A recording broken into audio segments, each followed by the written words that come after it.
One of the main goals that I have with my mental state and mental health in general is to trend upwards, in the sense that I want to look at my functionality, look at my physicality, look at my ability to interact with people and have it trending up. So over time, I'm getting better. And in general, that's where I'm at, and that's where I've been going. I've been able to write a bunch, I've been able to connect a bunch, train a bunch, and work. I've been able to be working to a level that's been able to provide for my family for over a year and a half now, and it's been okay on my mental state. However, as with any trends, it's not just a straight line. It's not just I'm getting better. There's lots of ups and downs that go up. So it's like sort of, two steps up, one step down. And this sort of process is impacted by personal events, personal stresses, and life stresses and life events. So, we're in the middle of the coronavirus stuff right now, and that's obviously causing a disruption to social events, to gatherings, to a whole variety of things. The problem with this is that will obviously have an impact upon my mental state, and there's nothing I can do about these certain things. For example, my psychologist has stopped taking bookings, and I was supposed to have an appointment a couple of days ago, and it was cancelled with like 1 or 2 days notice. And that's sort of happening across the board with a variety of things. I basically can't train anymore in terms of Brazilian Jiu-Jitsu, and that was something I did almost daily. So with that in mind, I'm obviously in a bit of a vulnerable mental state. And adding to that, I've prior to this whole thing sort of coming to a head, I was already feeling quite like self-isolating, or just sort of in a down state. And part of the reason was I actually put it down to sort of long-term healing but short-term pain because of that healing, in the form of life triggers. So as you know, I've had a traumatic past, and some of the things that happened reverberate and to continue to pop up, and I'll be fine for a while, but then it'll come back and come back stronger or differently. And it's like, I feel like there's this sort of multi-headed hydra approach that I sort of adapt to one thing, and then it's sort of harder in another sense, or I have to sort of struggle down another path until I get my head over that one. And then, so this is the progression towards functionality and towards mental health. But there's a lot of the time there's different things pop up. And one of those things is being triggered. And the word triggered is a bit controversial, in the sense that it's used, I feel, incorrectly a lot of the time, in the sense that if I disagree with you, or you me, we're not really triggering each other. There's a disagreement there. If I don't like you, or you don't like me, that's not necessarily triggering each other either. It's one of these words that gets thrown around a lot, but it's sort of the act of throwing it around makes it lose its meaning. Being triggered means that you feel like the thing that happened to you, the assault, the violence, the fear, the event that traumatized you in the first place, is happening again in that moment. So something might happen, something might be said, there might be a smell, whatever, a trigger, quote unquote, happens, and it puts you back in that mind frame. Now, I've read a couple of books on the topic of this, trauma sensitive mindfulness, and The Body Keeps the Score. I'll put those 2 links down below so you can grab yourself a copy of these books. But both of them talk across the similar information, and they actually sort of reference each other, which is great. But they basically talk about how your brain acts differently when you're triggered, when you're suffering from the PTSD, when you're in that mind frame. The parts of the brain that light up are the same parts of the brain that light up if it was happening in the moment. So to the person suffering from PTSD, the person that is being triggered, it actually feels like it's happening in the moment. Now, I can relate to that personally. When I feel triggered, it feels like all the stuff that happened to me when I was younger is happening again. Part of me knows that I'm, in a safe place wherever I am, that I'm an adult, that I am strong, that I can defend myself, all of these sort of things, right? That those people are dead. Yet a far, far, far more significant part of me, a stronger part, a more overwhelming part, doesn't. And there's this just feeling like it's happening again. And it's like sort of part panic attack, part depressive episode, part like sort of out of my mind, dissociativeness. It's a mess. Now, when all that's happening, sorry, let's talk about the causes though. What can cause this? for me, it happens more often when I'm in a reduced mental capacity. So if I've had a stressful day at work, if I've had an argument with a friend or a family member, if I'm feeling sick, if I'm sore, if I'm tired, if I'm inebriated, right? All these things sort of put my mind at a disadvantage. Less spoons, less ability to cope. And then certain triggers can impact. And this could be simple phrases, it could be implications, it could be a feeling, it could be a word. And I have a rough idea of who and what triggers me, but it changes and it catches me unaware. And I'll be talking with friends or people randomly, and I'll feel it happening, and I'm like, oh shit. When I know that happens, I have to take steps to just basically run, because I feel so vulnerable and exposed. And when it does happen, it's hard, because the people around me see me struggling and they're like, let's talk about it. And whilst I do agree that talking about things is vital, communication with people in general, honest and open communication, as I talk about, but also, when you're struggling, talking is important.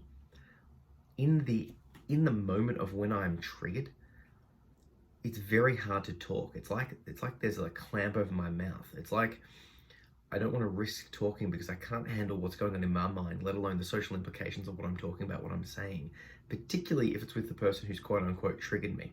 They didn't mean it, but I don't have the capacity in that moment to explain to that person that the thing that they did unintentionally is causing me to feel like I'm being assaulted right now, right? That's a hard conversation to have. It's one that I have had and I'm forced, unfortunately, to have repeatedly with people, because it's like they will do things that do trigger me unintentionally, and I know it's unintentional, but in the moment I'm impacted. So do you see how there's this trap? All of that creates this absolute cloud of anxiety and rumination and negativity and feelings, and it just becomes overwhelming. When it happens, I have an absolute desire to get inebriated in some capacity, to punch a wall out, to smack my head against a wall, to cut myself, to kill myself. It's intense. I just want it to end, because I feel like it's constantly happening. And what a lot of people do is they think that talking it out and talking through will help.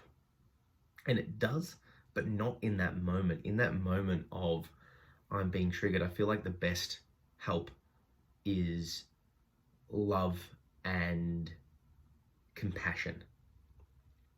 Love and compassion, understanding, telling me it'll be okay, helping me to pull out of whatever situation is causing the problems, helping me to just work through it, not expecting me to explain it, not expecting me to be able to understand it even. Obviously, as you can tell, I've got a fairly introspective mind. I can sort of read my own mind fairly well. I don't know if other people could do that or not, or how much they do it, but I have a good read on myself, and this is why I sort of share it. However, in those moments, I've sort of trained people to know that I can sort of talk through my emotions fairly logically. But the problem is that in those moments I can't. So now what I'm doing is I'm trying to say, hey, when I'm triggered, it's like the assault, the victimization, whatever happened to me, it's like that's happening now. So if I came to you and said, hey, like a new thing happened to me, this happened to me just now, you would be talking to me differently.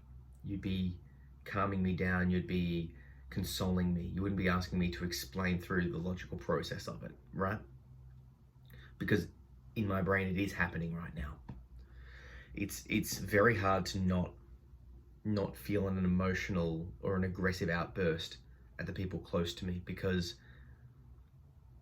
oftentimes unwillingly they will say or do things that perpetuate the mental state, and that makes it worse, and I just want it to end. So it's a hard battle to not project aggression outwardly. It's not their fault, not at all. But they're the ones I need to help keep me safe in that moment. And when they don't, and once again, they can't be expected to, because they don't know. I don't even know. I feel that anger because it's like I feel like I'm afraid, I'm scared, I'm worried. It's challenging. It's tough. It's a battle to help people in my life understand what's happening, and then in the moment be able to explain it. Because like I said, I feel very trapped because my words shut down. The ability for me to speak in that moment goes.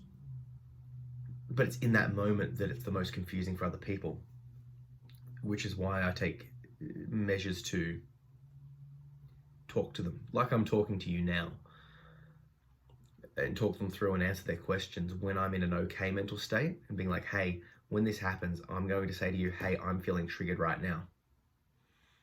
That might be all I can get out. I might be, that might be all I can say to you. I will struggle in the moment to express to you the impact that it's having on me. I'll struggle to share my inner thoughts. I'll struggle to say much of anything. In fact, you might ask me if I'm okay, and I might say yes. I might say I'm triggered, and then I might say, you're okay? Yeah, I'm okay. Because I can't deal with the thought of having to explain to you that I'm not okay. I need you to understand that when I'm saying I'm triggered, that's like crisis stations. That's what this means. That means X, Y, Z, and it means I need from you from this. It also means that after that, if I say that to you, my window of tolerance for the day drops. Because the other thing that happens is it's not like I'm triggered and then the day's done. I'll do self-care, I'll meditate, I'll exercise, I'll do a whole variety of things to get myself back up. Unfortunately, the problem with that is that I then project like I'm okay, right? Because I sort of am getting better than I was. I'm no longer in that crisis state. I'm no longer currently triggered. But unfortunately, my window of tolerance, and I'll explain that to him, but basically, I'll break easier. So what will happen is I'll be, during the day, I'll get triggered and I'll drop, and then I'll get better, but then something small will happen, I'll drop again, and it keeps sort of going like this. So what I've learned to once again explain is like, in that day, after the fact, when I'm feeling a bit better, I'll have to say, and I have to force myself, hey, I don't want to talk about it right now. I am feeling a bit better, but I don't have much, there's not much give here. I'm in a very vulnerable state right now. I'm feeling weakened, and just trusting that the person will get it. The concept of a window of tolerance is your ability to handle things on any given day. You've got a certain amount of like mental space, energy, spoons, right? Whatever you call it. And some days you're higher, some days you're lower. And if there's life stress, your window of tolerance drops. And certain things will fall outside of that. So if you're in a massive car crash, that'll probably fall outside of your window of tolerance, no matter how good a day you're having, no matter how stable you are mentally. But let's say your boss messages you and says, hey, in 3 hours, we need to have a meeting. No context, no nothing. That's stressful, right? Now, if you're having a good day, that might fall inside your window of tolerance because you're okay, you understand, you know that your boss does that sometimes, yada yada, nothing's wrong, whatever. But if you're having a bad day, the stress, the anxiety, the worry of that meeting might be outside of your window of tolerance, and that might cause you to have a breakdown. So the lesson here with that is developing the introspective ability to understand where you are, where your window of tolerance is, and what you can therefore manage. With all that in mind, I have to say that the open and honest communication when I'm in a good mental state is vital, because it helps people to understand, and that's part of the reasons why I do these podcasts as well, because I can, I will link people this episode and be like, hey, this is how I'm feeling in a sort of a more thought out presentation. Because if you think about it, I'm not talking and interacting with anyone directly. I'm talking to you, dear listener, but I'm not having to respond back or deal with the social pressures of talking about something as personal as being triggered in this regard, because that has a way of sort of derailing conversation or turning it back on me in a way that I'm not that comfortable with or not able to deal with in the moment ongoing. By talking about it here, I can express to you how I'm feeling without answering questions that I'm not yet ready to answer, or not able to answer, or not expecting to answer. Does that sort of make sense? So with that in mind, if you have a similar struggle to what I'm talking about here, with being triggered, with being impacted in that sort of sense, feel free to share this episode with the person, in the sense of saying, hey, this is sort of how I feel. Zach talks about it like this. I feel a bit like that, but I'm more down this path, yada, yada, yada. Phrase it for yourself. Or alternatively, use the example I've got and write someone a letter or a voice memo or some sort of way to sort of do like a communication with them that enables you to get out your thoughts without having the impact back if it's something challenging. The final thing I want to address is that people will trigger me. They'll say or do, or situations will be around that are confronting. The thing that I like to emphasize to you guys and to them in person and everyone is that it's not their fault, in the sense that I don't want people to change the topic of conversations. I don't want people to not use words or not make jokes or anything like that. Trying to predict what will trigger me. Like, if you've read my book Under the Influence or any of the stuff I've done online, you'll get an idea of what you might think triggers me, but you're probably going to be wrong. What triggers me is internal. It depends on the life stresses and a whole variety of stuff inside my brain. So I can't suggest to you things that would trigger me. However, there are certain people and certain environments and certain things that have happened in certain environments that do trigger me. When those people and environments and situations are present, I'll make it abundantly clear to those people that this is a no-go for me, in the sense that I'm not going to go here or do these things and risk being triggered. However, and then hopefully the person that's on the other side of that will understand due to the relationship we have and yada yada, that okay, this is the confines of where Zach's not happy talking or being around, and then I expect those people to respect that. However, in general, I don't expect the world to change. Like I said, I'm a part of a gym and part of a bunch of social stuff, whatever. I wouldn't want my presence to limit discussions or jokes or games or anything like that, just because there's a chance that I might be triggered or that people have listened or watched or anything like that of what I'm doing. However, if I am close enough, if something does happen in a social setting, I won't try and change the social setting. I'll just excuse myself because it's on me. There's this sort of push that, we should make the world a safe place for people that are triggered. To some extent, I agree, but the vast majority extent, I don't agree. It's on the person who's dealing with the internal issues to make the changes to avoid situations and to just speak up to the individuals in their life when they actually can and do matter. I'm not going to try and change the world to keep myself safe. It's not realistic, because you can't do it for a start, and then trying to do so will cause conflict and drama that isn't necessary. What is necessary is that for the people that do matter, for the people that are around me a lot, for the people that have said things that trigger me, I'll address it, and then we can come to an understanding on that regard. So like I said, if that's you, if that's the case, use this podcast video, whatever, as a starting point, as a trigger point, or even just as a motivation for you to have the conversation with the people in your life. Unfortunately, it's on you to do the healing and the recovery and the therapy, on no one else. So with that in mind, I've been making my way through my first book, Under the Influence, reading it to you. Under the Influence is the story of my childhood, the story of my past, and I'm basically almost through it. For the people that are benefiting in the videos, I've lost my old glasses, so I'm back on the new glasses. I've lost my new glasses, back on the old glasses. Anyway, Under the Influence is the story of my childhood. I'm almost through it. I'm releasing everything I do for free online because I believe that information that can help other people should be free. But if you're liking the podcast, if you want to support it, you can grab yourself a copy of the book, or you can support me. And the best way you can support me is via Patreon. So I've got the promos at the start and the end of the podcast, but basically it lets me know how much money I've got coming in from online sources, and that enables me to plan my life better. So if you like what I'm doing, if you think I'm worth $1 a month, support me that amount. If you think I'm worth more, please do. If you think I'm worth less, don't. All right. This chapter is called Death. Despite everything that happened, I love my father and still do. To this day, my biggest regret is not connecting with him more. I do not forgive him for what he put my brother and I through, but I regret not trying to get to know him on a deeper level, particularly as an adult. When I talk about my childhood, people always say something along the lines of, "But you were just a child and he was an adult. You should have done more. It was his fault that your relationship fell apart." Yes, he was the adult and I was the child, but that truth does not change my role and my actions towards him. I still made the choice to limit contact. I still made the choice to become emotionally distant. I still made the choice to stop seeing him altogether for years.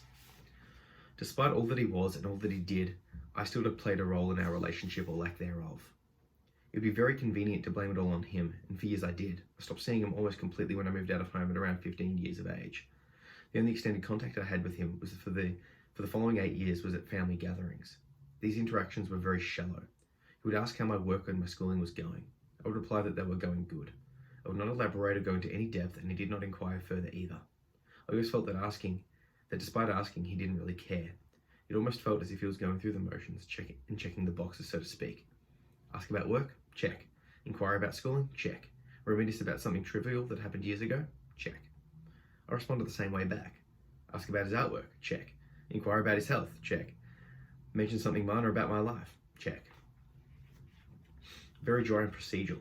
It was like we were both too afraid of each other, or that we were too closed off to want to engage in any conversation of actual substance. So we both played the game of father and son. At least that's what it felt like at the time. It may have been for the best because we remained civil. Despite my best attempts to distance myself from him, I still felt so much anger. I would say to myself, inwardly as well as affirm it to those around, my dad is nothing to me. I feel nothing. I don't care about him in the slightest. I would say it like a mantra, repeating it over and over. One stage, I even thought it was true. There's an overwhelming place of emotional turmoil festering deep within my soul. Tapping into that area still releases a lot of anger, rage, and emotional instability. It's almost ironic that somebody I had blocked off so significantly from all aspects of my life can still have such a massive emotional draw upon me. I suppose it makes sense though. There's a reason I blocked it all out. You can only really push something down for so long until it eventually resurfaces. Nothing stays hidden forever. Maybe talking to him on a shallow level was the most our relationship could handle at the time. Back then I probably would have snapped if I had to explain how I truly felt to him. I don't know what would have happened or how far I would have gone and how he would have taken it, but I didn't want to put that upon him. I still cared enough about him to not direct all my anger and emotional issues towards him. I wanted to both knock him out and hug him. Instead I turned inwards, resorting to drinking, cutting, and other forms of self-harm as an outlet. I became lost inside myself, and only now am rediscovering who I am. On the other hand, maybe he should have heard it. Maybe it would have helped us both. Did you even want me? Am I an accident, or did you plan to raise me in this environment? If so, why?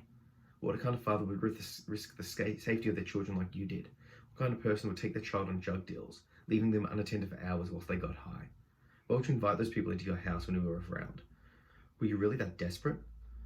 Or did having other people near you make you feel like you had less of a problem? That somehow their presence meant you weren't so bad as you actually were? All you are is a pathetic, worthless addict. Do you think you could hide it from me? Do you think I didn't know what was going on? It's fairly obvious when I can easily find the pills, powder, and needles. Quick hint, putting a towel over a bong is not an effective way to hide it. It's like I didn't accidentally prick myself, get curious, and try some of the pills. Who knows? That might have made my childhood more enjoyable. Maybe then I would have understood your motives. I hate the fact that I care about you. I hate the fact that you still hold so much power over me. I hate that somehow every interaction, every moment of my life is tainted by your influence. I hate that I still love you.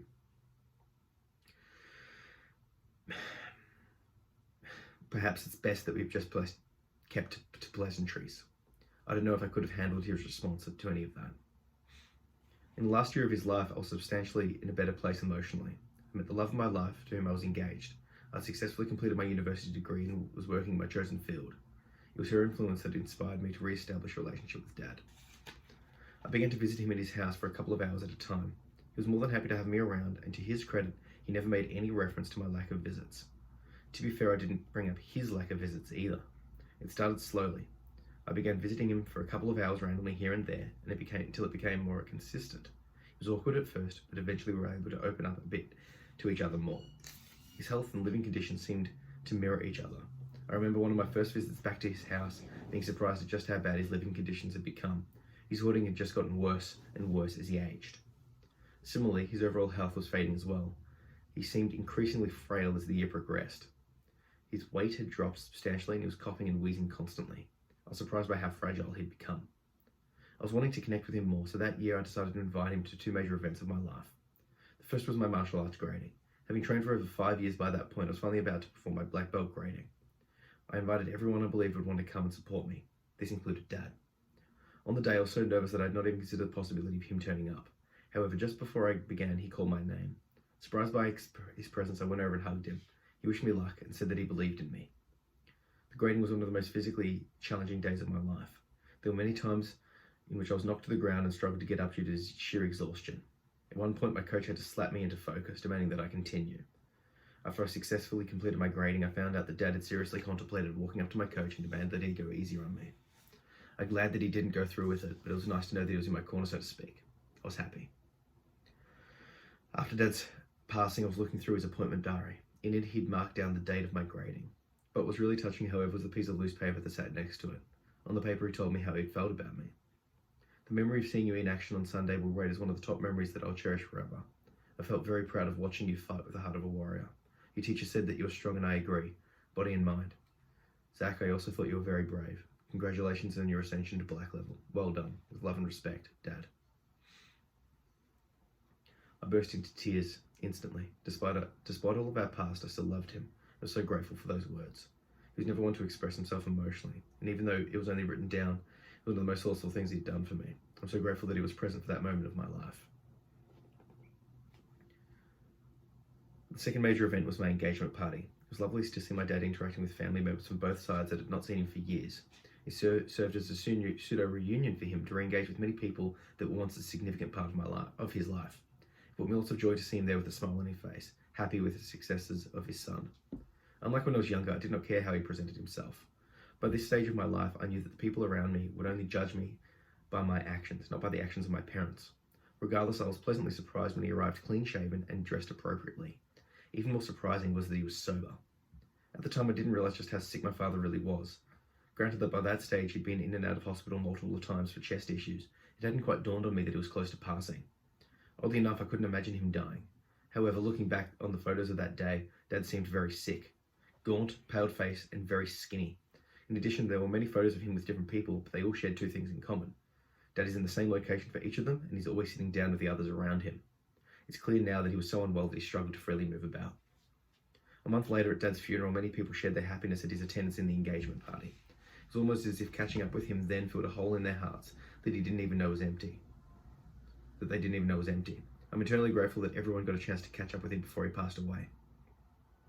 The week following Dad's death was one of the most stressful of my life. Due to the fear of continued theft and defilement of his home and possessions, I had to act quickly. So I began the arduous and emotionally depressing task of sorting through his numerous possessions. Given the sheer volume of stuff that Dad had accumulated over the years, the task was completed surprisingly quickly. We soon realized that there was basically only junk in his possession, interlaced with a variety of artwork, some randomly hidden jewelry, and hundreds of dollars in drugs, which was emotionally significant and left the rest to the vultures to scavenge through. Within a week, some cleaners from the government came and cleared the house of everything, filling up at least 2 skips in the process. They replaced carpet and blinds, and then disinfected and perfumed the whole place, getting it ready for the next tenant. To our surprise, Dad had taken out funeral insurance almost a year earlier. By that stage, he couldn't justify following the doctor's orders to quit smoking, and just to give himself a little more time. So he made the choice to die sooner, doing what he loved. Thankfully, he had planned ahead. He knew he was on the way out and wanted to at least help us with the burial costs. We were all grateful for that. Around the time, in his diary, he wrote, "I'd rather die earlier than change myself and live by their rules." Dad's funeral was quite stressful, and I felt like everyone around me was falling apart. As always, I took on the role of the primary organizer, the rock that everyone could rely on. Not sure if I took on the role and people let me, or had to play the role because the others needed me. Either way, it felt like a fairly symbolic end to my dad's life, with him not there and me trying to hold things together for the rest of the family. Regardless, it gave me no time to grieve.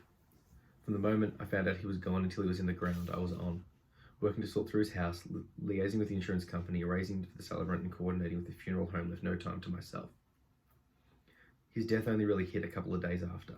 He was the first close person to me that had passed. Up until that point, the only people I knew had died were old and distant relatives that I scarcely knew. It was sad, but I wasn't personally affected by it. I thought that Dad's death would be the same. After all, I never felt that close to him and never felt like I cared about him that much. I couldn't have been more wrong. The reality of his death is still hitting home. Whoever says that time heals all wounds is surely mistaken. His passing has left a mark on me that no other event has ever done. It made death real. Perhaps it was the naivety of youth, but up until that point I'd never quite understood or really cared about death. It was something which you only considered when you were older. Besides, no one's going to die, right? Up until that point, death was only an intellectual construct rather than an emotional reality. Since my dad's death, I've been trying to spend more quality time with my family because I now know just how frail life can be. I feel like Dad's passing has freed up some mental space that I didn't realize was constantly engaged. I'm now, for the first time in my life, finally able to look forward and see a line, seeing a possibility of a future that I want to make for myself, not one that's just a byproduct of my childhood experiences. I feel like I'm finally freeing myself from the self-imposed shackles and rules that are no longer of any use to me. Most importantly, I've had the stark realization that this is the one life I have. The past is the past and it should stay there. There's no point in hanging on to it any longer. I do wish that I had got to know him a bit better. I wish that I'd sat down with him and talked to him as an adult, face to face with an open heart and mind. I should have tried to have deep conversations with him. I wish I'd asked him more than just how are you, whilst trying to finish the conversation as soon as possible. Perhaps a more direct approach would have provided some of the answers that I'm so desperately craving. I would have loved to explore the inspiration behind his incredible art, confronted him directly about his addiction, taught him everything, my hopes, my dreams, my fears, and my aspirations. I wish I could have played one more game of chess against him. Hell, I even wish we could have shared a joint together. Thinking back, it's easy for me to focus on only the negatives of the situation. He had his own demons to contend with. I know he loved us. It was in the small and the unspoken things. Whenever we were driving, he would constantly let me play my music, never complaining. He would offer advice when we asked and always wanted to provide for us, even with the limited resources he had. Despite all the trauma, issues, and damage that he caused, I still miss him.